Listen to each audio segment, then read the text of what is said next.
What's happening? Hello. Welcome. Hey, what's up, Jason? Hey, that's Jason Doris, our guest today.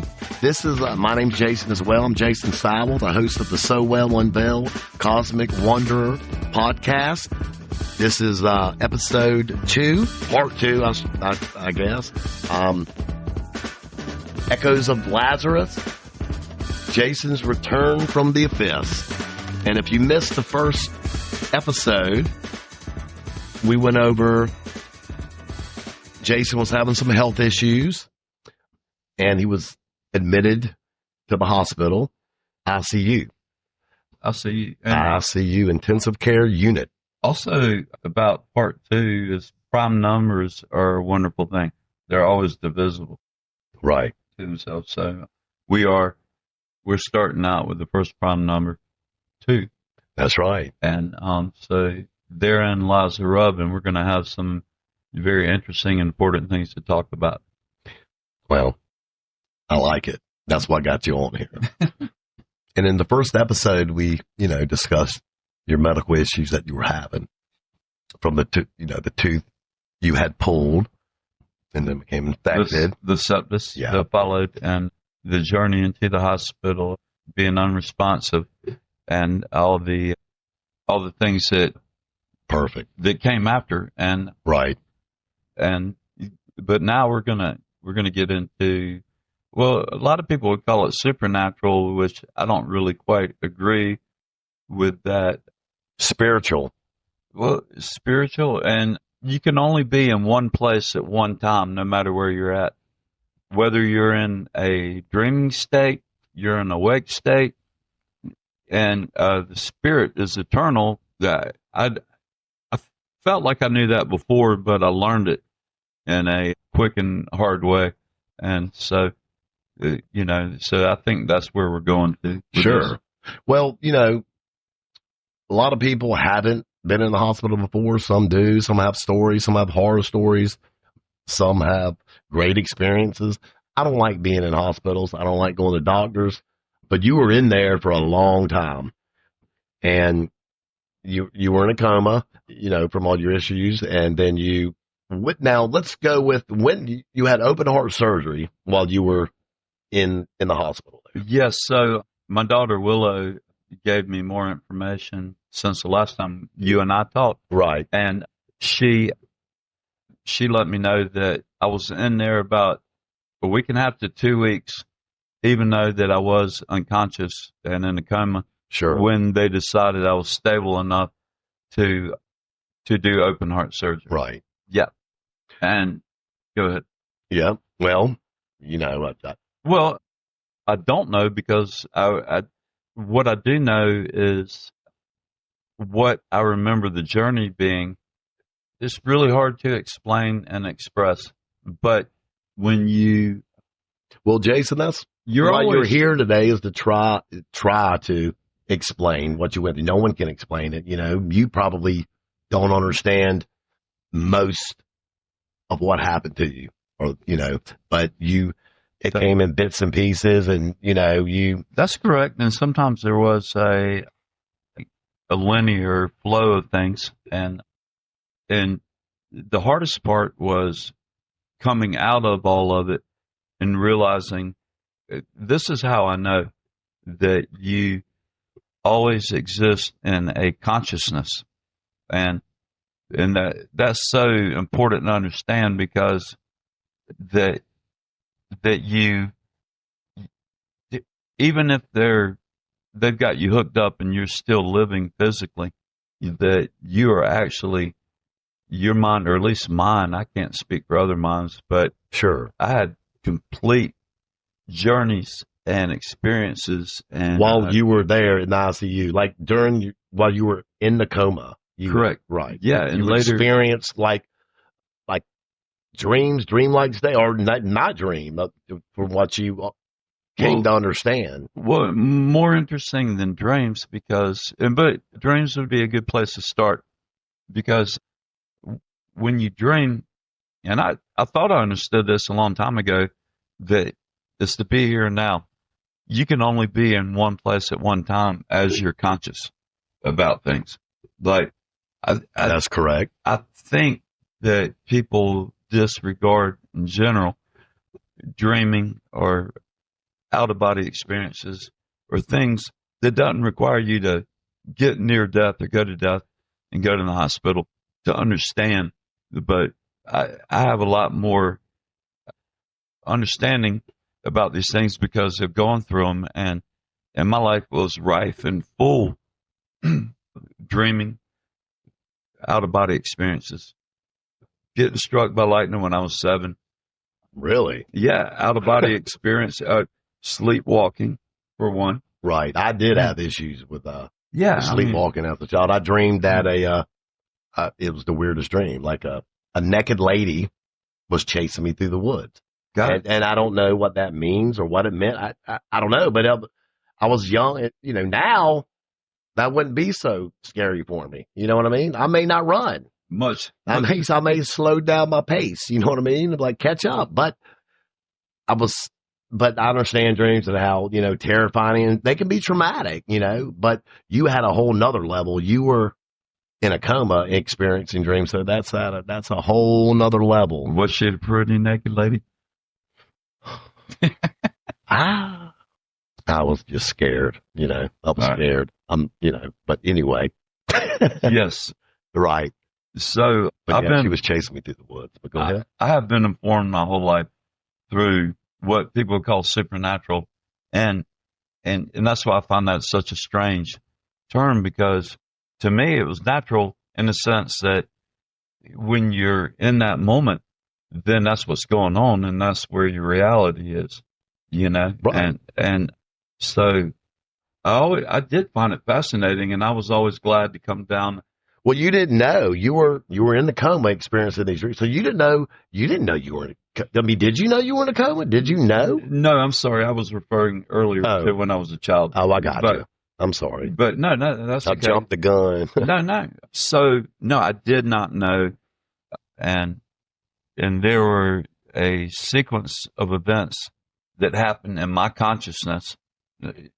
I just want to state for my record or anybody's that what I experienced, and I did die twice, but what actually nothing was lost in the experience.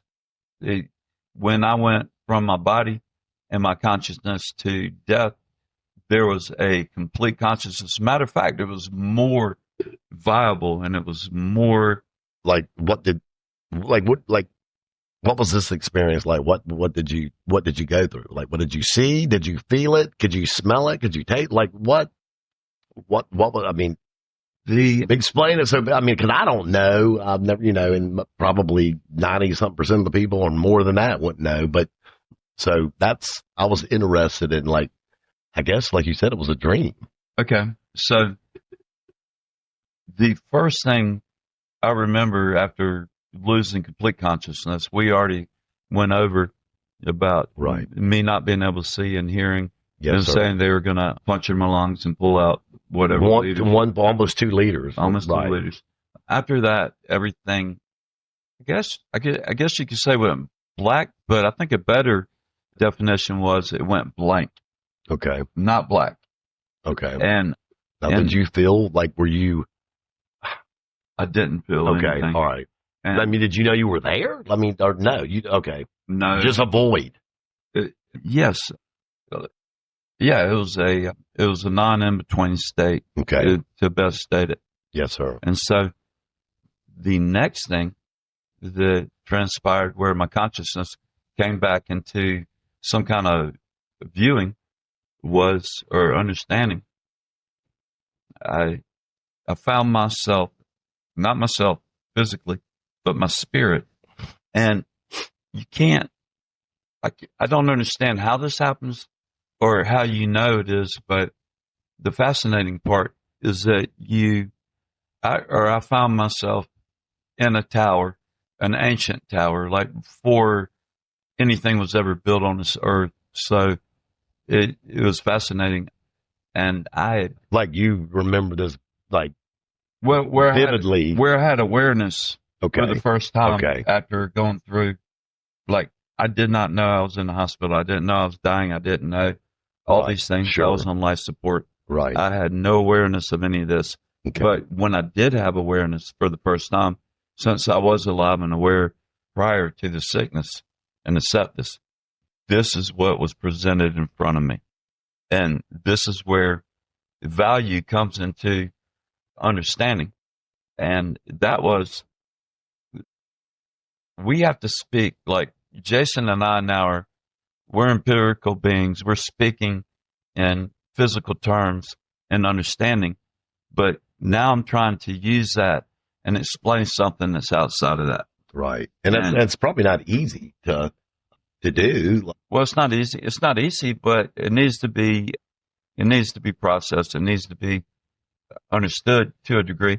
And, you know, I probably am not the best one to do that, but I will tell you what I experienced.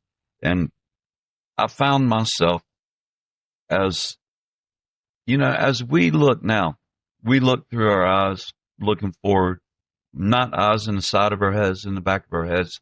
People talk about that stuff, but that's really not, when I was in the spirit is the best way I can describe it. I never lost the essence of myself. I just ended up in a place where, without looking on myself, into myself, I was looking in 360. I was spirit of spirit is the best I can describe it. And like, what did you experience? Like, what did you visualize? What did you go through? Like, what were some of the different? I found myself, okay, if you can imagine a ball of eyeballs, but it's not really like that. Like, I couldn't see unto myself, but I could see all around at the same time. Was it like, I'm sorry for interrupting. No, because I'm having trouble understanding too. But was it like you knew you had these visions or dreams or out of body experience? Would you like watching it happen, or or like? It's first person. I guess that's the best way I can describe it. It's first person, like you and I looking out forward. Sure. But your whole spirit is a sphere of vision. Right. Like, if you don't have to rotate, you don't have to move forward, you don't have to look around. Right. You're unimpeded by physicality because you're in the spirit, but yet you're visualizing things, you're seeing things. Right. And that's the fascinating part, because the first thing. What did you see? Well, funny enough was that I had to have a voice tell me what was going on, and that's what happened. I transmutated into my spirit away from my body, my mortal coil, and all of a sudden I'm inside of a more than ancient tower, and it was yellow and brown bricks. It wasn't particularly loathsome, but it was unfamiliar, and that ball of my entity or my consciousness, while I'm looking, is moving up as it's winnowing and getting smaller, and I'm going to the top, and there's a dusty yellow light spinning around, and I'm moving towards it. And as I get almost close to it, into a confined space, and I'm looking around, like I'm more looking at the aesthetics of the inside of this tower. Right. Well, it was an environment that you've never seen and never been in before. So, and plus, being fat, I've been in construction my whole life. Right. I got you. Funny enough, I'm actually looking at the construction of the inside of this tower. Sure. Yeah, and that tower wasn't having it. You know, it didn't care what I thought about its construction. Right. You were right. Yeah. It was controlling you. Well, it had a purpose as far as symbol. Maybe it was a symbol. Or, I don't know if it was controlling me, right, but it was a process for me. And so as I got to the top and I'm looking up and I'm like, in my consciousness, I'm like, what's going on? And all of a sudden, this very, what would you call it? This authoritative voice, not kind, not demonic. It said, Jason Doris, you are dead. It didn't even mention my middle name. So I thought that was kind of interesting. And when it told me that, I was like, What'd you feel? What'd you feel? Well, I would like to tell you I felt fear, but I didn't. Right. Sure. It just didn't happen. Right. Not because I'm particularly stoic or that, control over these matters, or I figured that out on the broad side of things when I was living on the earth. But what struck me was I was like, I had mental processing. I was able to think of what it said. And then I was like, wow, it was informing me of information that I wasn't aware of up until that point. Right. And that was fascinating to me. Right. You were just going with what it was controlling you, and you were just going with, you were a passenger. Well, it's interesting. We could say going with the flow. Well, right. I was flowing. I was moving as a consciousness. But you were a passenger, and it was going to do what it was going to do. You had no control over it. Not that I'm aware of. Right. Yeah, I don't know about autonomy and those things. Sure. I would like to think that I understood more, but I didn't. And so there I was. It was a be here now moment. Right. And this voice, this authoritative voice, again, said that. And then the next thing I knew, I was blacked out, which I can only understand after finding out that I died twice in the hospital. One of them was unintended, and the other was intended when they stopped my heart to put in the valves. Right, the open heart surgery that you had. Yeah, so that was... So you were able maybe to link it to that one, maybe... Later after the fact. Right, sure. Yeah, so the second time, a completely different experience. I'm sitting on a sidewalk, sunny. It's like anybody that's watched the Truman Show, the movie. I have not. Well, I'm sure most people have. But. Yeah, fascinating movie, but it even had more realism than that. But the setup and the scenery, it was like I was sitting on a sidewalk, perfect day, the sun's out. Anybody around or just you? I heard children laughing and playing as if my ball of consciousness, as if I'm sitting as a person on the curve of the sidewalk. That's where I was. Right. And I could hear what I can only imagine was a playground behind me. And there were children laughing. You could hear chains swinging like, what a playground. But it wasn't like you weren't fearful at that moment. Oh, no. Like you were calm, and it was actually reinforced joy. Okay. Well, that's a good thing. Yeah, it was wonderful. That's a good thing. Yeah. And again, that's what I find astounding, because the first one would seem frightful. Right. And the first experience that you had, the power. I got you. And this one was different. That one was like you had no control. Then what was going to happen was going to happen. Yeah. And the second one was kind of the same way, but you were more kind of like, okay, well, it's a chill experience. You heard kids laughing, like there was right. But like with the first one, I was down. Like if it was frightful and wanted to make me frightful, and I was responsive to being frightened, I would have accepted that. It just didn't happen that way. Sure. It just was. What was happening? It was completely different from the second one, and that was sitting, as best I can describe it, as that 360 ball of consciousness, and you're observing, and behind me are these kids laughing and playing. I hear birds chirping. I look however you look while you're a ball of consciousness. Not quite sure. Right. But you didn't see yourself. Like you didn't see your body. No, right. And I didn't even think to look at myself. Right. Well, right. Because maybe there was no self to look at. You said it. You were a ball of, what'd you say? Consciousness? The ball. I mean, I'm not saying that I was a ball of eyeballs. No, I got you. But what I'm saying is that you weren't in the state of a human at that. You didn't see your body, and right. If you wanted to look at something behind you, you didn't have to turn your head because you had no head. Sure. You were aware. It's like you were more aware of everything that was going on without trying to be. Right. Immediately when you thought about something, then you could focus, you could look at it as if you had 360 sphere of eyeballs. That's all I'm saying. And whenever you had these things happen to you while you were in there, these episodes, dreams, vision, whatever you want to call it. I don't know. Did you, I don't even know. I mean, I can't even imagine, you know what I mean? What you were going through. Did you have any, I guess I'm wondering, did you recollect a time? Like, was there any time or just Time, I thought I knew this, but I came to find out that time doesn't exist when you're outside of this existence. right?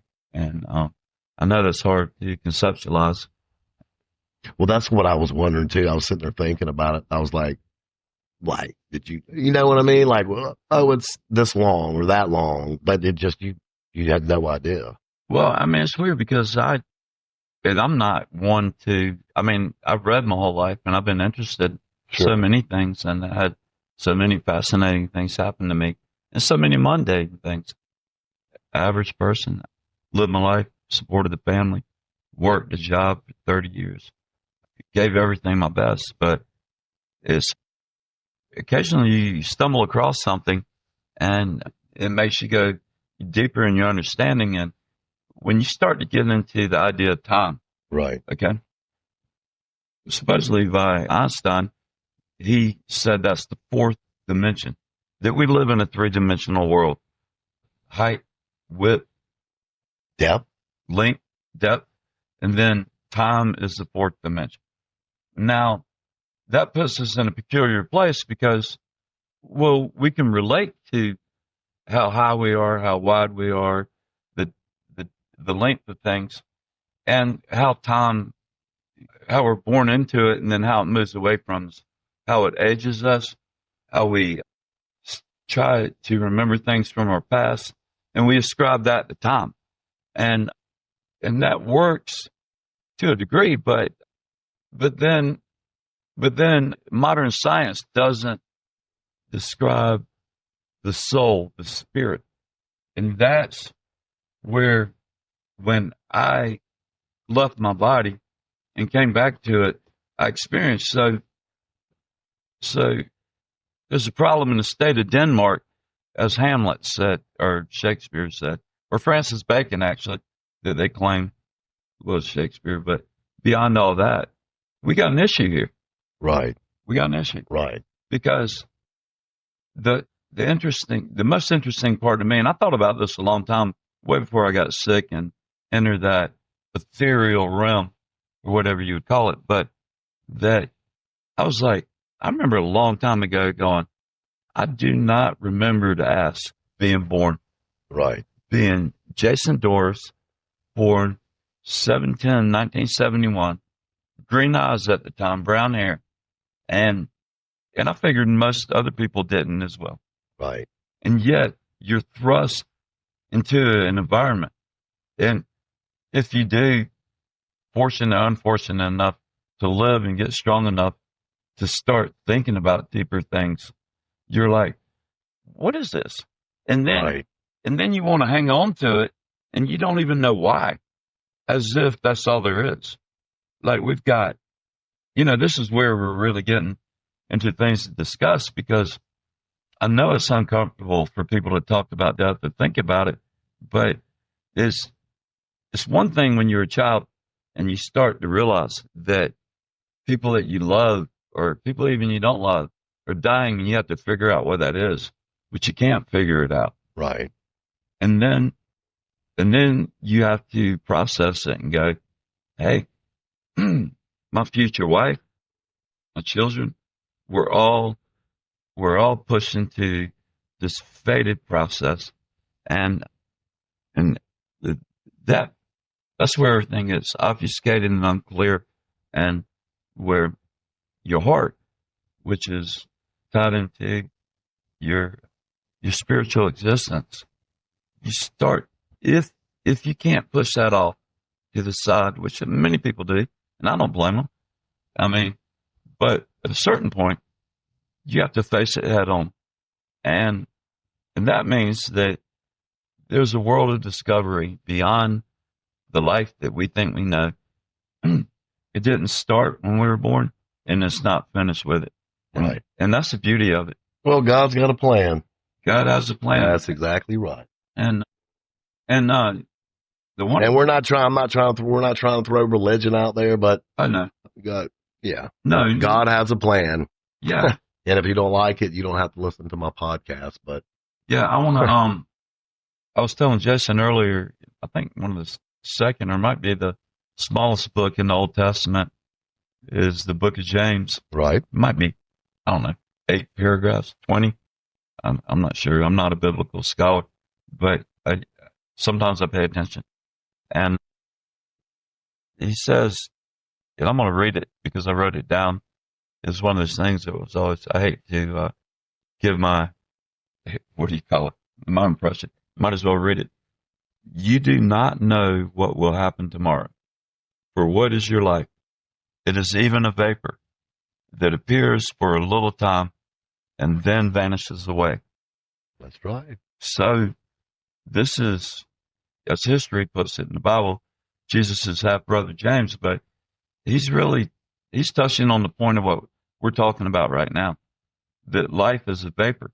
Even if it lasts 120 years, 20 years, 6 minutes or 6 minutes out of the womb, right. then a vapor, because a vapor is moisture. It's something that you can see, but it vanishes so quick and it expires, quicker than you can observe it as it's forming itself. So in all of that, I would just reiterate that it's unfortunate that we hang on to what we cling to, What we think's important. what's most important, Right. which is this empirical self, this mortal coil. And I'm not preaching and proselytizing. Right. It's not in my interest to do that. But what is in my interest is to point out that I understand that we pre-exist as spirits once again. We exist and we post-exist. And that we live in this cosmic chess game, as I see it, on this earth plane, in this empirical field. And that's cool. But it's a learning curve. It is something that we're supposed to learn from and not identify solely to, where we feel like we should be connected to it for eternity, when actually it's a passing. Sure. And I know many people might have problems with all this, but I'm not trying to go there. And Well, this is your story. You know what I mean? Your take on it. I mean, no one else was up in that hospital, bro, with, in a coma, open heart surgery, getting their toes cut off. No one else was doing that. So this is your story. This isn't anybody else's. So if they don't like it, I mean, who are they to,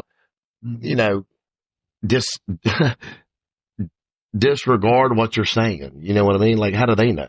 Well, I don't want to pass anything on anybody else. Right. I just know this is a heavy moment and a heavy topic, but in reality, it's something that we all are a part of.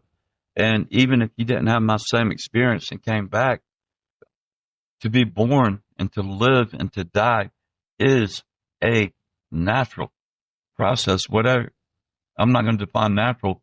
It is part of the structure of creation.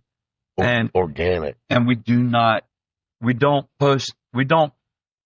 not exist after we leave this plane, is what I want to try to explain as best I can.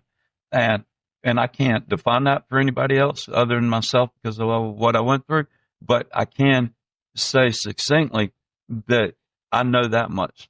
Right. That it's not a dead game. Nothing, you sank my battleship. Right. It's like there is a lot of hope. Matter of fact, I would suggest that if with free will, that I have this understanding a long time ago. I have these things that maybe not connect with most people, but that I call spiritual downloads. And what's that? A spiritual download. I've had them. This is your thing. Oh, yeah, everything I'm speaking through my subjective nature, my self experience. But it's where, and I've had them intermittently in my life, not often, very few times. But when they did happen, they were profound and they were impactful, and they helped guided me. And maybe other people define them as different things, spirit guides or whatever, Right. but I call it spiritual downloads. And I'm an analog person. Okay, I got you. Yeah. Okay, yeah. Right. And one of the first ones, maybe not the first, but one of the first ones that really made me take account and think about it, that profoundly affected me, that I acted upon, was God, as I know through the spiritual download, told me, he goes, you pre-existed as a spirit. It's in the book of Jeremiah. I knew you in the womb, and I held you in the palm of my hand as a spirit, and I talked to you. Now this happened another time of your life, or while you were in the hospital? This happened. No. Another time. This is way before. That's why I was trying. Sure. Should I leave that narrative? No, go ahead. Okay. Roll with it. So roll with it. The spiritual download is, I was living in Oregon with my future ex-wife. Because we weren't married then. Right. And now we're divorced, so I think that's the best way to say that, right? Future ex-wife. Yeah. So, anyhow. I suppose. I'm not really opening that up. I'm not trying to, Yeah, no, she's a wonderful person, so I'm not trying to catch any disgraceful. Wow. I hear the crows. We're still going? I'm trying to cut it off. Okay. Hold on. And I might. You got this and that, and you got let's see. Well, I don't know why it's doing that, but you froze us, even though it's sorry. Yeah. How about that? We good? Yeah, we're good. That's not the end of it, is it? No, that's not the end of it. That was an accident. Yeah, so did you not want me to? Oh, we're still talking. We're still talking. Oh, are we not? Yeah, we're talking. I thought you paused it. Oh, no. I just figured out. No, this is all good, man. It's fine. It's more natural anyway. It probably would have been better if we would have been doing it like this the whole time anyway. Right. You know? But no, I pushed one of these sound effect things, and I didn't mean for that to happen.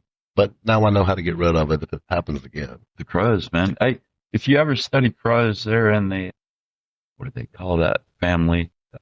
The ravens, the crooks, the crows, the blue jays. It's a corvid. They're in the corvid family. And most amazingly, somehow bizarrely, I read a lot of books, but I've never looked for something like, I never was interested in crows so much that I had to go research them. Right. But I went to this random book fair about 15 years ago in Marshall, North Carolina, and you walked into the old 1920s school gymnasium, and people were selling all kind of things. It was kind of flea market.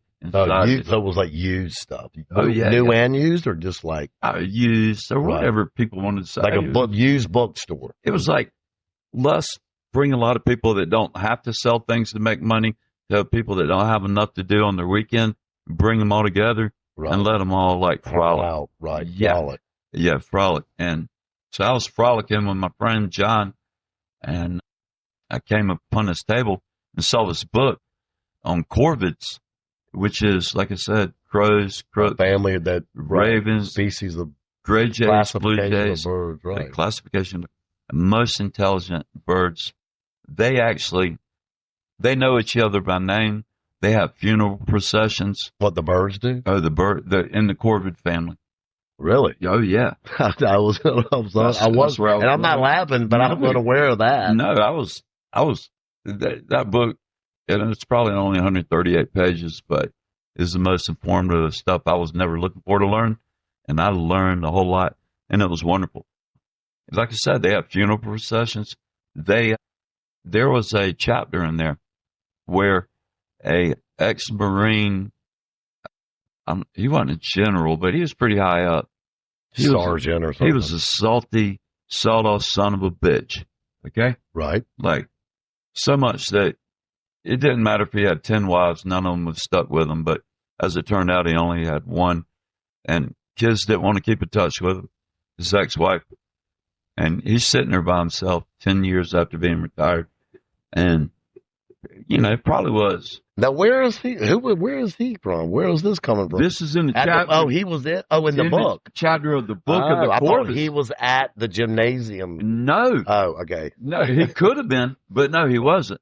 This was the fascinating chapter. Right. Because this whole book set up the ornithology, which is a study of birds, I think. But then it went specifically into the corvid. Right. Corvid, yeah, not COVID. Corvid. Yeah, like that. Like that. And then it started telling, I think nobody's like remiss about ravens and crooks and crows being in that spooky type, right. Edgar Allan Poe. Right. Quote the raven no more, right? Right. Yeah. Well, we're going to quote more than the raven right here because this book was amazing, and I wish I could tell you what it was, but it wasn't that many pages. But the most fascinating chapter. Did they have cool pictures though? No, there were no pictures. Oh, well, I don't want to look at that. I know. Yeah. But the coolest thing was this retired Marine captain or whatever. I'm probably getting this wrong. But anyhow, 10 years, 8 years, wife left him, kids don't want nothing to do with him. He's a salty, sawed off son of a bitch. But the birds love him. And and the way it tells it, and this is true story, he might be a couple days from blowing his brains out. He doesn't like himself that much. Right. And he's got this bird feeder outside, and he used to drive them off. But finally, because of the ravens and the crows would drive off the other, I guess the robins or whatever. Yeah, robins, wrens, blue jays. Well, blue jays you said were in there. Blue jays, yeah. Right. Right. In the corvid family. And squirrels tend to get all up in the bird feeders. Well, this guy was fed up with his life and fed up with being aggro towards everything in his life. Right. And so he finally started to sink in his seat and contemplate maybe there might be another direction of kindness or understanding or sunshine up your ass. I'm not sure. But what he did notice was he started to notice and recognize the same crows or ravens would come to his bird feeder and bird bath. So he recognized it. Right. So he went out there and gave them more food, and they brought more of their family. And they developed a existential relationship over a 10-month period of time, maybe 14 months. Right. To the point where this guy was having a bad day after all that. And he finally, before putting a bullet in his head, he ran out of his back door on his patio. He yelled at the crows. They flew away. And he's like, you know what? Fuck you. I've been taking care of y'all, feeding you all these months. And all you do is come over here and call. What do you give me in place of what I've been giving you? Right. You ain't worth the shit. And the very next day, what happens? In his bird feeder, they bring 2 bracelets and 3 kind of shiny objects for a gift to him. Because they heard him. They understood. They didn't know that they needed to give something in return. But they're that intelligent. Right. That when he bitched at them, they did. They knew they were doing something wrong. They needed to try to make amends with the dude. And he unloaded the bullets out of his gun, wasn't going to kill himself. And after that, they had a long relationship where he was like, wow, where have I been going wrong all this time that I drove away my children, I drove away my wife, none of my military people under me call me, and I am alone. I just have these birds, and I even yell at them when I'm feeding them. And they understood me, and that softened my heart. And I found that profound. Right. Well, it kind of sounds. It kind of sounds also though like the birds kind of taught him. Like the birds didn't teach him anything. He taught himself something through the birds and the experience. You know what I mean? Like so.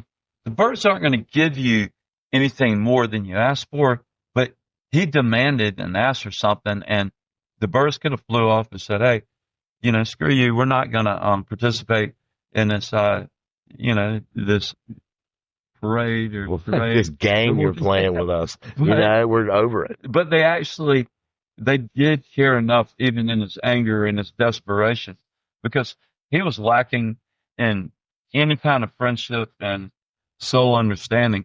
And they responded and brought him back tokens to let him know.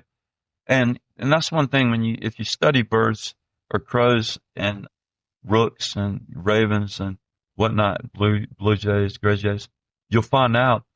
And I'm not an expert in any of that, but what I want to say is that book was profound, and that they collect shiny objects. They don't eat them. Their kids don't appreciate them, or they're but they. Well, you know what? I don't mean to interrupt you, and you finish with that. No, this whole episode. Yeah, we're just running with it, guys. We're just running with it, y'all. So that's what's the crow episode. No, but listen, like I've seen this too. Birds will pick up if they have like bad mites or an infestation of mites. They'll pick up a cigarette that's burning that somebody throws on the ground. This is true. Look it up, and they'll put it to their bodies. Wow. And I think crows do that. That's so. Yeah, to like get them. This is true. You're looking at me like I'm crazy. No, I am because I'm fascinated. Right. Yeah, no, not at all. Look it up. Like they'll extinguish the mite on them, right? No, they'll put the cigarette, the cherry, the hot part to or get it close to their bodies where the mite is still hot for them or whatever. I want to tie part of this into what we're talking about. Yeah. What you're talking about. Sure. That before I paid attention to God directly, He knew how to get my attention. And it started out with Elvis, and I can explain that later in a later episode. Right. If we get down to that. Sure. But in the near future. Well, we're probably going to have a spin-off. Yeah, in the near past. Right. It was with Bob Dylan lyrics because he knew I'd pay attention. Right. And one of them was, name me someone that's not a parasite, and I'll say a prayer for him. Right. And tying back in, we could go on a long talks about parasitical nature, and where parasites come from, and the demonic origins. What Jason was just mentioning is fascinating, because tying in crows picking up a lit cigarette. Yes, to kill a mite. Yes. Yes. This lets everybody that don't understand should at least look into how interconnected everything is. Right. And well, I didn't even think about it when you started telling the story about the bird, because then I was kind of like, thrown back. I was like, wait a minute, my man's up in ICU in a coma. I went off on a and then we're talking about crows, which is cool. It's totally cool. Like, crows normally are in mythology, they're the portents of danger and darkness and death. Right. So, like you said, quote the raven no more. Right. Edgar Allan Poe. Right. I don't know how I went off on that.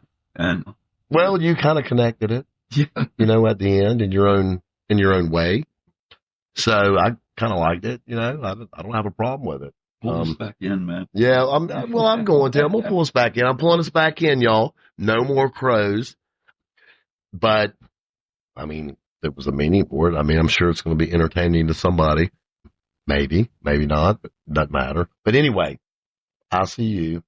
And then we'll get to you. Now, how many of these, did you have any more of those episodes, visions, out-of-body experiences? I don't even know what to call it. So, and I'm not trying to make light of your situation. So I don't want to. No, one thing, it's almost like. What do you call them? Like when you were having those, what do you call it? Well, dying and being in the spirit. Okay. Is what happened. So okay. And we covered that too. Sure. And it didn't last long, but of course time doesn't exist then. Right. When you're dead, but it does. But this wasn't going on the entire time you were maybe there in the comedy, like, or you don't know. There's no time.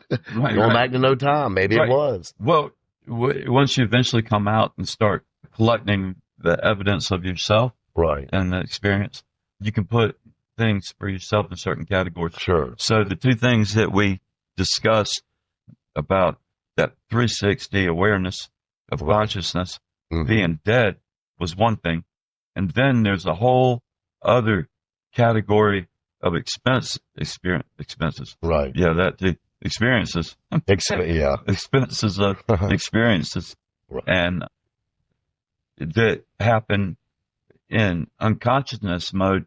But going back to, I think what we started with, it's like if anybody that's ever dreamed or prolifically dreamed or had deep dreams or visions or things of that nature, I knew before this experience or this unfortunate thing happened to me that I didn't have to think about it, that wherever you are, that's where you are.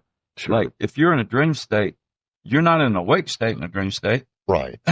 So you shouldn't discount the experience as if, oh, well, how significant or insignificant or scary or beautiful.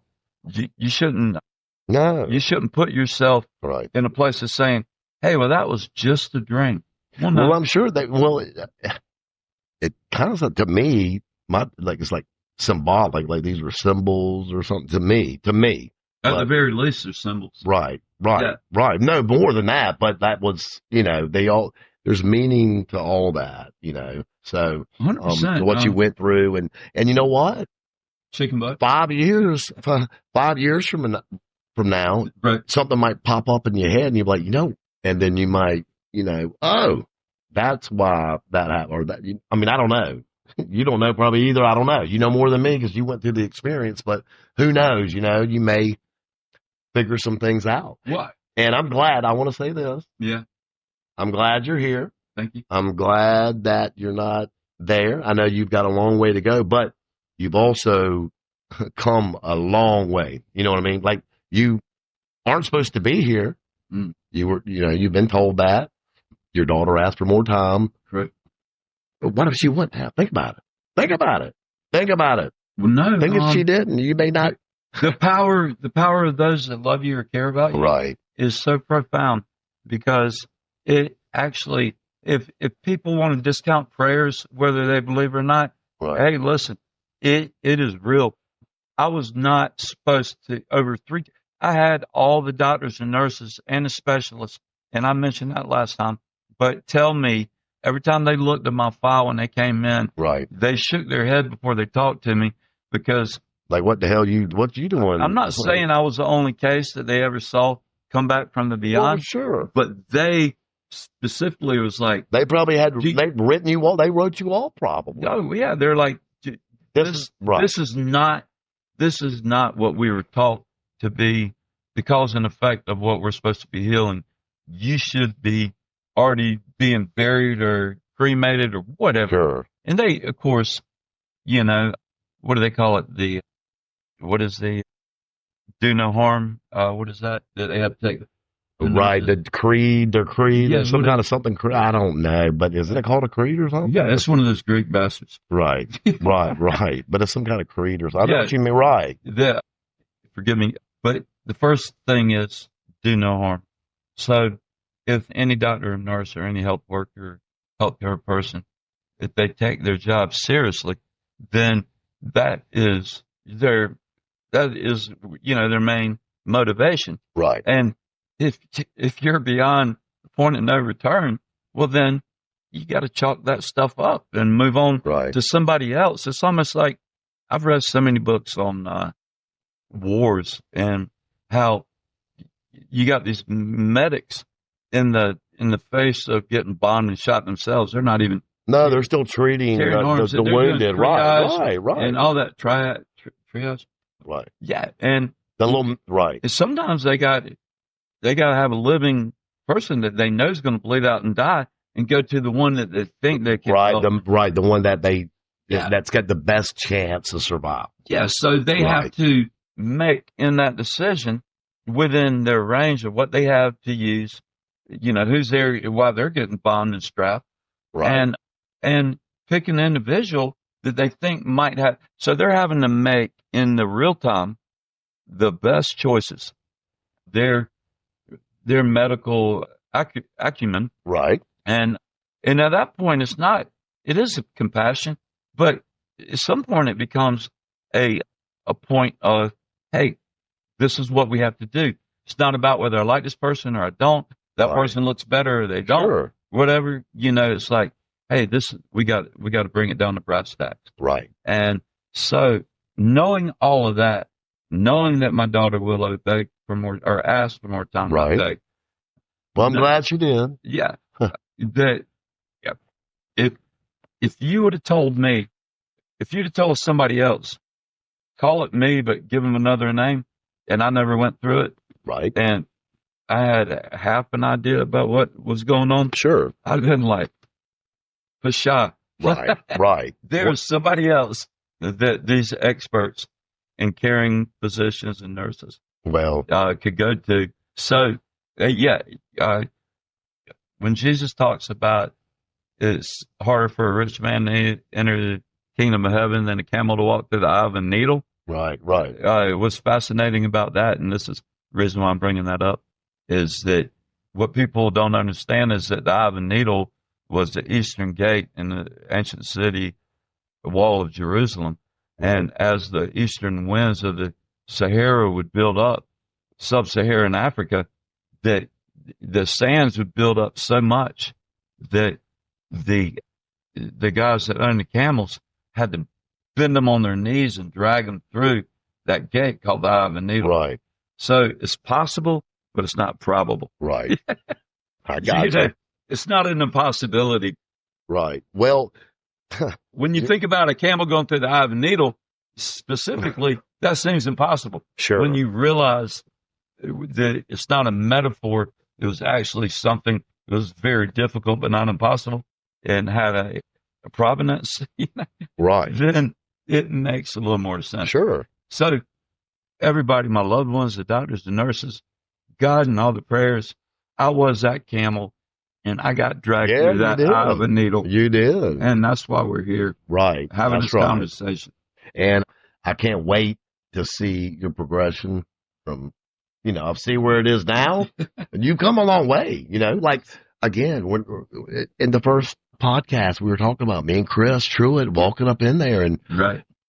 I mean, Bubba, you look bad, Chris was like, nah, that ain't him. That's an old man. And then until you like chimed up and you're like, so yeah. So are you saying I make death look good now? I ain't saying that. But yeah, man, I'm glad you're here. And, I feel our relationship has gotten stronger. You know what I mean? We haven't known each other that long, but, I remember, we wanted to come visit you and we did. And then when you got out and, I saw you when you got out. So I feel really good. I'm glad it all worked out. Yeah. I'm glad it all worked out. And I can't wait to see what you're going to do here in the future. And I know it's going to take some time. Yeah. You got to get your feet wet, in a way you were like reborn. You know what I mean? It's like a child, right? And you had to go through, we didn't talk about all this today, but you had to go through rehab and this and that. I mean, you were in a coma. You lost all that weight. You had open heart surgery. You had to learn how to walk, simple things like you lost. How many toes did you lose? All of them on my left foot. All right. You lost all of them. Yeah. So you got like a fist, like that pick from the 70s. That hair pick. You remember that dude that kicked like the longest field goal? Yeah, for the Raiders, old cat. He had a half a foot, right? Oakland, That's right. Yeah, Oakland Raiders back in what's the his- 60s. He played for a long time. He played, I think, until he was almost 50 years old, actually. George Blanda. See, His name's George Blanda, I believe. He also was a quarterback, like their third string quarterback. the only reason I'm not that talented, I'm not going to kick that field goal. But Maybe you could do something else. well, I With it. climbed a ladder last week and painted trim. Right. So, And you didn't think you could do that. You well, did. I was apprehensive about that. Right. But what I will say with Jason is that whatever we're doing right here is more than symbiotic to me, and I've gained so much appreciation and love for you. Oh, yeah, man. Well, yes, without a doubt. Without a doubt. And It's been it's wonderful. It's sometimes if you go through hell or death and you come out not on the other side, but you rebound from it, sure. then you have something to say or tell that might be interesting to a few people, maybe a lot, Right. and is encouraging to have that opportunity Right. And Well, we'll be able to I'm glad. run through it. I like, I wanted you to share your story. I know we kind of, we're a little wacky. You are, and I am too. And We went down when the you road. get, well, we were going to do this podcast earlier today, and we had to reschedule for later in the afternoon because I had an appointment I needed to take care of something. But yeah, when we get together, it takes a long time because he runs his mouth and goes down all these rabbit holes and is random. And I didn't think I knew anybody that was as random as I am.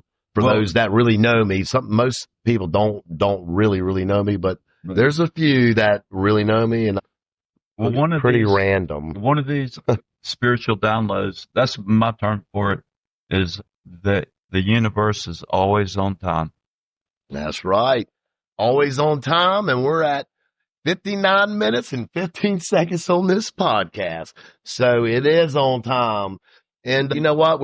I'm going to continue this podcast and have different guests with different stories. The guests that are going to come on this podcast are people I know, are connected to in a way. And there's something about them, regardless of like Jason went through this and I met him through Chris, one of my best friends, or a job they may have. It's something that interests me. And that's who's going to be coming on this show. It's stuff that interests me and that I'm excited about and that I want to learn about. And it's random. So, and that's it, man, for this episode, part 2. So Well Unveiled, the Cosmic Wanderer. And Jason did. What? Jason did crawl out of that abyss. Hey. He did. It was hard with 1 foot, but you did it. You crawled out of the abyss. That's right. But I appreciate you doing this and taking your time. I knew it took a lot, but thank you so much. And that's going to be about it, y'all. Y'all have a good afternoon. Thank y'all for listening.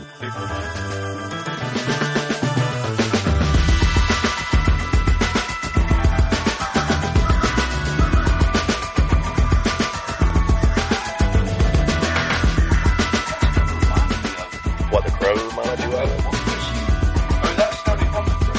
No, we did. You was playing the crow and the other thing. That was so weird because Well, it's still recording. Anyway, y'all take it easy. Thank you. Bye. No, you're good, man. We're done.